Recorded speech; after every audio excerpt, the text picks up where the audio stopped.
ភាពលោភលន់អាចប្រែក្លាយរបស់ល្អឲ្យទៅជាអាក្រក់សេចក្តីសុខពិតប្រាកដមិនមែនស្ថិតនៅលើការមានរបស់ល្អតែម្នាក់ឯងនោះទេ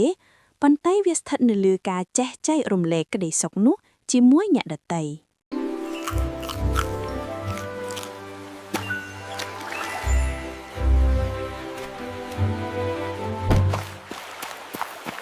នៅក្នុងព្រៃដ៏ស្រស់បំព្រងមួយបងជ្រូកព្រៃនិងបងកំប្រុកគឺជាមិត្តសម្លាញ់នឹងគ្នា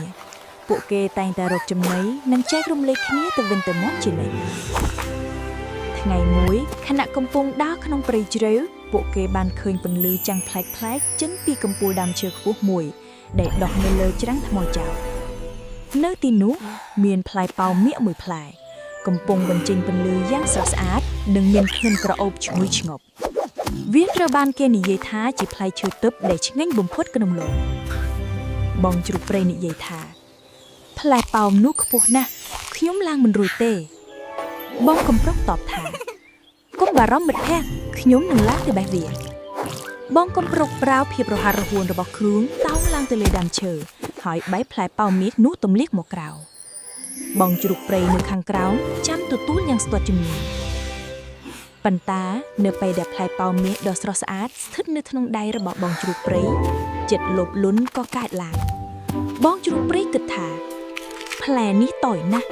តែខ្ញុំអ្នកធំខ្ញុំត្រូវការវាទាំងអស់ជ្រូកព្រៃក៏និយាយទៅកាន់កំប្រុកដែលទើបចុះមកដល់ថាអរគុណដែលបានបេះវាតែខ្ញុំជាអ្នកចាំទទួលហើយខ្ញុំហត់ជាងដូច្នេះផ្លែនេះជារបស់ខ្ញុំនិយាយចប់ជ្រូកព្រៃក៏រត់យកផ្លែប៉ោមមាសទៅពួនស៊ីតែម្នាក់ឯងក្នុងរូងភ្នំបងកំប្រុកឈរមើលដែលក្តីសោកសៅនៅក្នុងរូងភ្នំងងឹតបងជ្រូកព្រៃសប្បាយចិត្តណាស់ដែលបានផ្លែប៉ោមមាស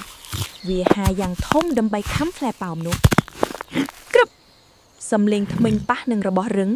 ដោយសារតែចិត្តលោភលន់ចង់ស៊ីតែម្នាក់ឯងផ្លែប៉ោមមាសទិព្វនោះបានប្រែទៅជារឹងដូចដុំថ្មនិងមានរសជាតិល្វីងដូចបណ្ដូតពេជ្រជ្រូកព្រៃព្យាយាមខំម្ដងហើយម្ដងទៀតរហូតដល់ឈឺធ្មេញនិងហើមមាត់តែមិនអាចស៊ីបានសូម្បីតែបន្តិចវាអង្គុយយំដោយការឈឺចាប់និងភាពឯកោដោយទ្រាំលេងបាននិងនឹកឃើញកំហុសបងជ្រូកព្រៃបានកាន់ផ្លែប៉ោមថ្មនោះត្រឡប់ទៅរកបងកំប្រុកវិញជ្រូកព្រៃនិយាយតែងទឹកភ្នែកកំប្រុកមិត្តសម្លាញ់ខ្ញុំសុំទោសខ្ញុំលោភលន់ពេក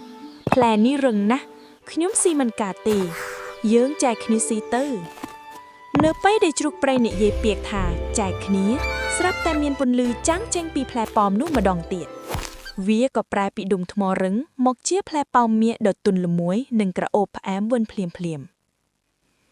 ជ្រូកព្រៃនិងកំប្រុកបានបេះផ្លែប៉ោមនោះជាពីរចំណែកស្មើៗគ្នាហើយអង្គុយស៊ីជាមួយគ្នាយ៉ាងសប្បាយរីករាយនៅក្រោមពន្លឺថ្ងៃវាคล้ายជាផ្លែឈើដែលឆ្ងាញ់បំផុតដែលពួកគេធ្លាប់បានស៊ីព្រោះវាមានរសជាតិនៃមិត្តភាព